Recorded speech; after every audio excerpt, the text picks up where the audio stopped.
Now, the changes to the Fair Work Act do mean that if you do qualify for JobKeeper, your employer can give you three new kinds of directions.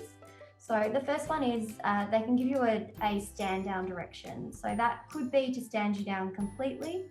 It could be that you are directed to work for a lesser period on a day or reduce your number of hours overall.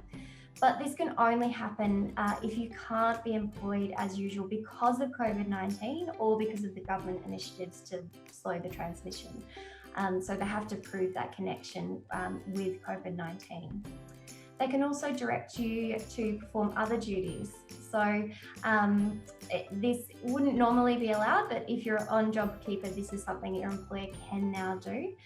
But you have to have the relevant skills and competency to be able to do them, the relevant license. They can't expect you to do something that you're not qualified to do.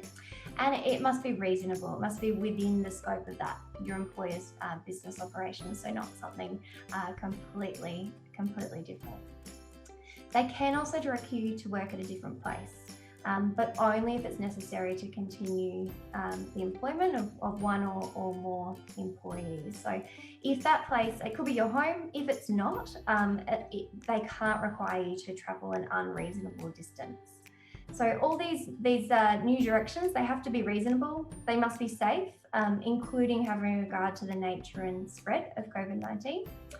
And your employer must consult with you first.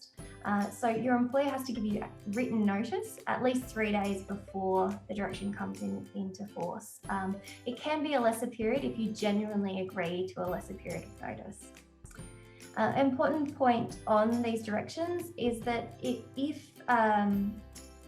you are on a JobKeeper enabling direction, your leave continues to accrue as though that direction wasn't in place. So you would accrue leave like you normally do. And in the same way, redundancy pay and payment in lieu of notice of termination, so payment you get if your employment is terminated, is calculated as if the direction wasn't given as well. There's also new JobKeeper enabling agreements. So these are requests that both you and your employer can make of each other. And if your employer does make one of these requests, you cannot unreasonably refuse. So for example, your employer could request that you work on days or times that are different to your normal days or times of work. But they can't reduce your hours of work.